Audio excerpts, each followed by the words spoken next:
তো বন্ধুরা আজকে এসছিলাম কিছু সবজি বাজার করতে।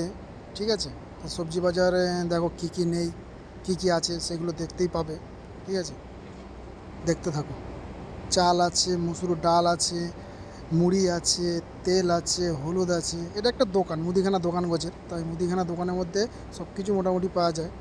শাক সবজি চাল ডাল সব কিছুই পাওয়া যায়। ঠিক আছে, এটা শপিং মল মতন না।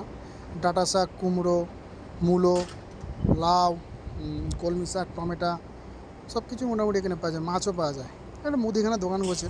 তো এখানে জিনিসপত্র প্রচুর দাম। বেশিরভাগ সব জিনিসপত্র আসে বাংলাদেশ থেকে, আমাদের ইন্ডিয়া থেকে মাল কমই আসে। কাঁকরোল আছে, বরবটি আছে, চাল কুমড়ো আছে, সবই আছে মোটামুটি। সব কিছুই পাওয়া যায়, পেঁয়াজ আলু সব কিছুই, আদা রসুন পাওয়া যায় মোটামুটি। ঠিক আছে, তা জিনিসপত্রের প্রচুর দাম। এখানে জিনিসপত্রের প্রচুর দাম, বেশিরভাগ জিনিস সব বাংলাদেশ থেকে আসে। ইন্ডিয়ার থেকে যে জিনিসগুলো আছে সেই জিনিসগুলো একটু দাম বেশি, যেগুলো বাংলাদেশ থেকে আছে সেগুলোর দাম কম। প্রকৃতি দেশের থেকে সব জিনিসপত্রগুলো আসে। ভিডিওটা দেখো, ভিডিওটা দেখে ভালো লাগলে একটা লাইক করে দেবে, শেয়ার করে দেবে, কমেন্ট করবে, ফলো দেবে বন্ধুরা, পাশে থাকবে। দেখা হচ্ছে বন্ধুরা নেক্সট ভিডিও।